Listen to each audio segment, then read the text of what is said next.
सायली ने unhealthy breakfast बनाया है, ऐसा रोशनी तेजस को कहती है, इसलिए वो ना खाए, हम कुछ और खाएंगे। सायली भी कहती है इतना ही है तो तुम अपना ABCD जूस क्यों नहीं बनाती, हेल्दी वाला है वो। तो वो कहती है हाँ ज़रूर। तेजस को कहती है चलो किचन में हम जूस बनाते हैं। तभी तेजस और रेणुका का चेहरा देखने जैसा होता है।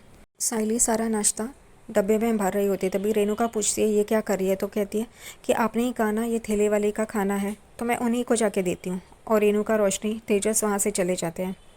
दूसरी तरफ यहाँ पे सचिन चाय पी रहा होता है, उतने में ही उसकी गाड़ी दिखाई देती है, वही गाड़ी जो उसने बेची है। वो गाड़ी की तरफ भागता है। तभी वो सेठ उसे कहता है तुम पेपर्स देने वाले थे ना गाड़ी के। तो सचिन कहता है हाँ, और अपनी गाड़ी से वो पेपर्स निकालता है और वो सेठ को देता है। सेठ उसे एक कागज़ देता है, वहाँ पे उस पर सचिन के सिग्नेचर की ज़रूरत होती है। सचिन साइन करता है और वो सेठ को देता है। सेठ जाने लगता है, तभी सचिन उसे कहता है कि मैं एक बार इस गाड़ी से राउंड ले सकता हूँ, ये बहुत टाइम के बाद मुझे मिली है, अभी तक गैरेज में ही थी, अभी कहीं जाके वो दिखाई दे रही है, क्या एक राउंड ले सकता हूँ। तो वो सेठ कहता है ठीक है। सचिन एक राउंड मारता है, गाड़ी को गले से लगाता है और फिर सेठ को दे देता है चाबी। सेठ चला जाता है।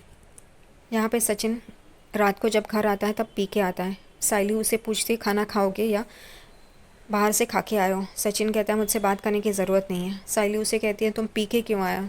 तो सचिन कहता है मुझे सवाल जवाब करने की तुम हिम्मत मत करना, हमारा रिश्ता ख़त्म है, इसलिए ज़्यादा बात करने की ज़रूरत नहीं है, सिर्फ तू यहाँ पे है बाबा की वजह से, वरना हमारा रिश्ता ख़त्म। और वो सो जाता है।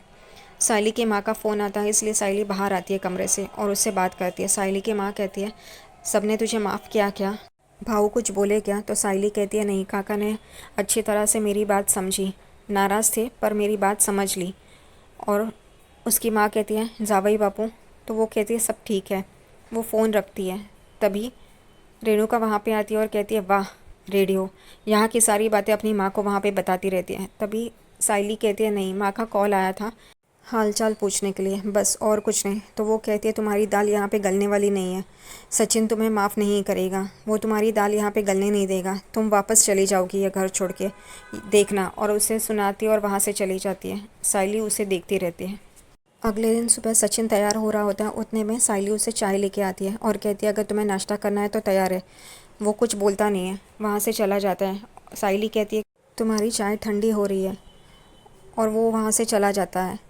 सायली चाय टेबल पे रखती है और फिर वो अदिति मैडम को कॉल करती है, जो उसका सजावट का काम सायली करने वाली होती है। सायली उन्हें कहती है मैं बिज़ी थी इसलिए मैं आपसे मिल नहीं पाई, क्या आज आ सकती हूँ।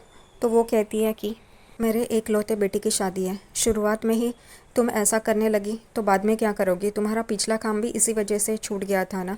तो सायली कहती है हर बार ऐसा नहीं होगा, मुसीबतें परेशानियाँ अलग अलग होती हैं। तो वो कहती है अभी मैं यहाँ पे नहीं हूँ, आने के बाद मिलते हैं। तो वो कहती है ठीक है।